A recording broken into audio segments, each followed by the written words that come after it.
Good evening. This is CTV News for Monday, August 6th. I'm Patricia Valone. And I'm Denise Douglas. So glad you could join us this evening.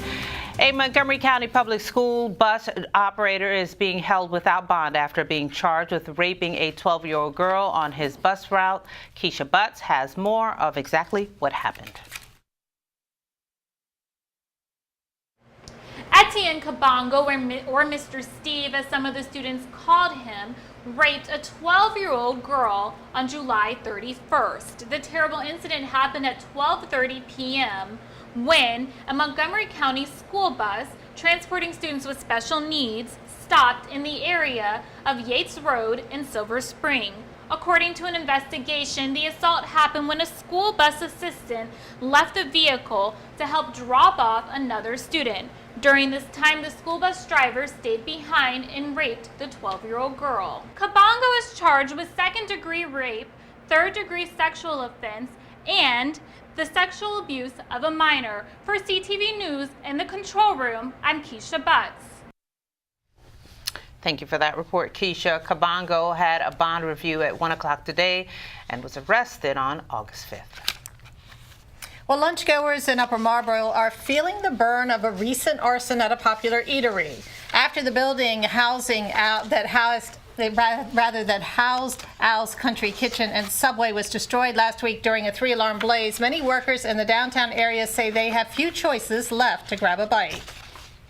Around to the Subway, and they were closed. Are you at all concerned there aren't many places to eat down here?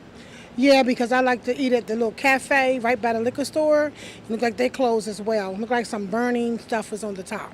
Not a lot of choice. I didn't eat there, but I still feel bad for the people that did. But you're concerned now that 2 now are closed because of this arson? Well, I missed the Subway, yeah. It's been around here forever. Been here forever. And I normally don't come to Upper Marlboro unless I have some type of business, so it was just devastating. And I saw the young lady, because we used to eat over there as well, but it's really limited. You don't have any restaurants. They just messed up another one. Now, the lady she was speaking about, 26-year-old Jessica Poole of Harwood, was recently fired from the restaurant. She has been charged with arson and reckless endangerment and is scheduled for a preliminary hearing on August 31st. Damages from the fire are estimated at $250,000.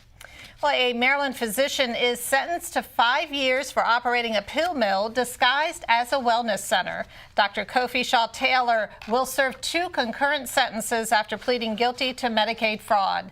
An Anne Arundel County judge also ordered more than $118,000 in restitution to the state's Medicaid program and forfeiture of certain assets that were seized. Shaw-Taylor's sentencing brings to a close a scheme that operated 2 pill mills in Baltimore City and Anne Arundel County, where in exchange for cash, patients received unlawful prescriptions for narcotics.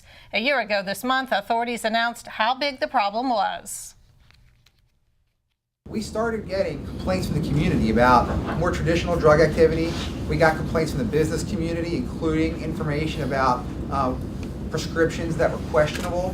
When pharmacies were calling to verify prescriptions, the doctor was available at very odd hours in the middle of the night. Americans consume over 98% of the world's oxycodone and hydrocodone.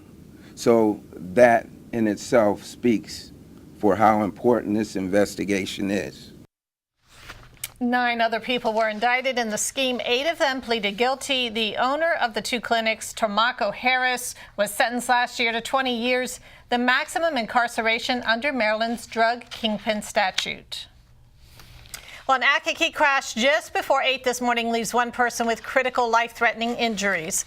The accident, which happened on Route 210 and Berry Road, left an adult female driver trapped inside of her car, and she had to be extricated from the vehicle. Emergency officials transported her by medevac to an area trauma center.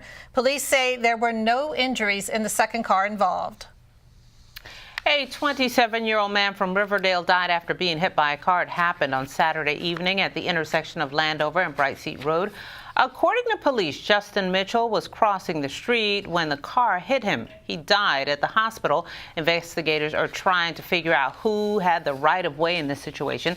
The driver remained on the scene and was not hurt. Meanwhile, your back-to-school list should include vaccination shots if your child needs to get them.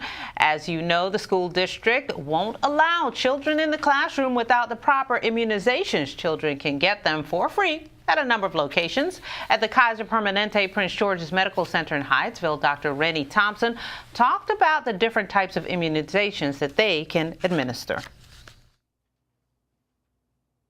Offer any vaccinations that are necessary for school that are required by the school system. So that may include the tetanus, pertussis, Tdap vaccinations, and meningitis vaccines, which are requirements for our 7th grade students.